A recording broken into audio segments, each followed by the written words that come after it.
Okay, let's unpack this. In today's world where staying really focused feels, well, almost like a superpower sometimes. Right, and our downtime seems to just merge into screen time. Exactly. Especially for students, trying to navigate learning and everything else. So this development in Quebec feels pretty significant. It really does. A full ban on cell phones and other electronic devices in schools. Yeah, we're doing a deep dive into that today. Our main source here is a CBC News article that lays out the details. Mm-hmm. And our mission really is just to understand the thinking behind it, the actual nuts and bolts of the ban, and maybe touch on the potential ripple effects. The bigger picture. Right. Right. So consider this your quick guide to getting up to speed on what could be a really talked about policy. Well, what's striking right away is how comprehensive it is. Yeah. Quebec isn't just, dipping a toe in. No kidding. It's a province-wide full-day ban. The CBC piece says Education Minister Bernard Drainville announced it Thursday, May 1st. May 1st. Okay. And it covers the whole school day, bell to bell, including breaks, lunch, everything. Wow, so it's a big step up from the previous ban. That one was just in classrooms, wasn't it? Took effect January last year. That's right, January 2024. This expands it significantly. No devices visible or usable at any point during school hours. So a complete unplugging for the whole day. That's bold. What's the main driver? Why the escalation to a full ban? According to Minister Drainville, it really boils down to two main things. Socialization and conflict. Socialization. Yeah, he stated pretty clearly that phones are seen as a major barrier to students actually, talking to each other face-to-face. Interesting. And conflict. Mm-hmm.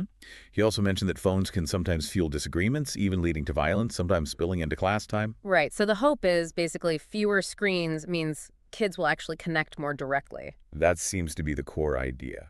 A push for maybe a less digitally mediated school day, get them talking again. It almost feels like stepping back a bit in our super connected world. Okay, so let's get specific. What exactly is covered by this ban? Is it just phones? The article says cell phones and other electronic devices, so it sounds broader than just smartphones. Okay, and it applies everywhere. Pretty much. All public and private schools, Yeah. elementary and high school levels, right across Quebec. So no exceptions based on school type or age group. Doesn't seem like it. And the start date is set for the beginning of the next school year, so September 2025. Right, coming up this fall then. Okay, sweeping ban. Now the big question. How do they actually make this work? Who enforces it day to day? That's a really key point. The article mentions that the specific implementation plan is actually up to each individual school. Ah, so decentralized enforcement. Exactly. Though the minister did point out that around 400 schools in Quebec already had some kind of cell phone restriction. So there's maybe some groundwork already laid, some experience to draw on. Presumably, yeah. They're not all starting from scratch. But it does mean there could be variations in how strict it looks from school to school. That makes sense, I suppose. Schools need flexibility. Now, you mentioned this is part of something bigger, right? About improving civility. Yes, the CBC article frames it that way. The phone ban isn't just a standalone thing. What else is involved? They're also moving to formally emphasize the value of respect in school codes of conduct, making it more explicit. Okay. And interestingly, parents will actually be required to sign these updated codes. Really? To acknowledge they've seen them? Exactly. It signifies awareness and, agreement with the school's expectations. It suggests they're trying a more holistic approach. So it's culture shaping, not just device management, making sure everyone, students, parents, is on the same page about behavior and respect. Seems like it.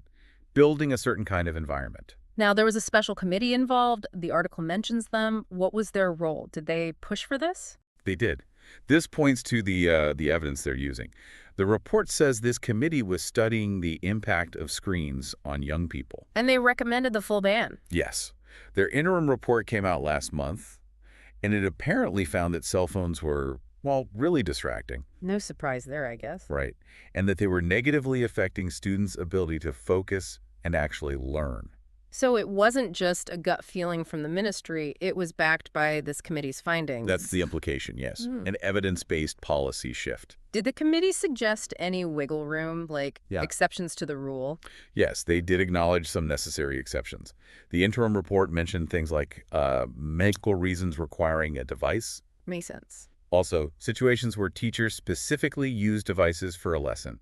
educational purposes. Okay, teacher-led use is fine. And accommodations for students with disabilities or, specific learning difficulties. Good, so it's not completely rigid. There's nuance for genuine needs. Right. And their final full report is expected by the end of May, so we might get even more detail then. Okay, now the article also gives a real-world example, right? A school that's already done this. Yes, which is really useful context. Yeah. They spoke to David Bowles, the Director General of College Charles Lemoyne.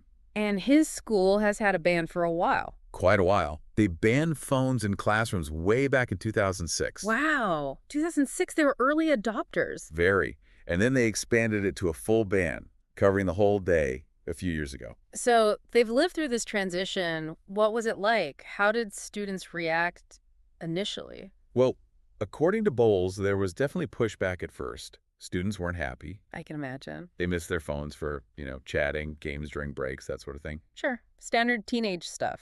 But the school apparently made a big effort to explain why. They kept saying the goal was to get kids interacting more, playing outside during breaks. Communication was key then. Seems like it. Explaining the reasoning. And how do they enforce it practically? What happens if a student breaks the rule? At their school, the rule is phones stay in lockers all day. Okay. If a student is caught using one, it gets confiscated. Simple as that. Pretty straightforward. Bowles really stressed that explaining the why to students and getting parents and teachers involved and on board was absolutely crucial for it to work. That buy-in from everyone makes total sense. You can't just impose something like this without laying the groundwork. Exactly. He also mentioned something about students being almost addicted to screen time. That phrase definitely stands out. Almost addicted. Yeah, he noted seeing this constant need for digital engagement, checking apps, scrolling feeds. A familiar sight, unfortunately. And he also acknowledged how tough it is for parents to manage screen time at home. It kind of hints at this being a broader societal issue that schools are now tackling within their own walls. It really is complex, stretching way beyond just school hours. Okay, so let's try and wrap this up.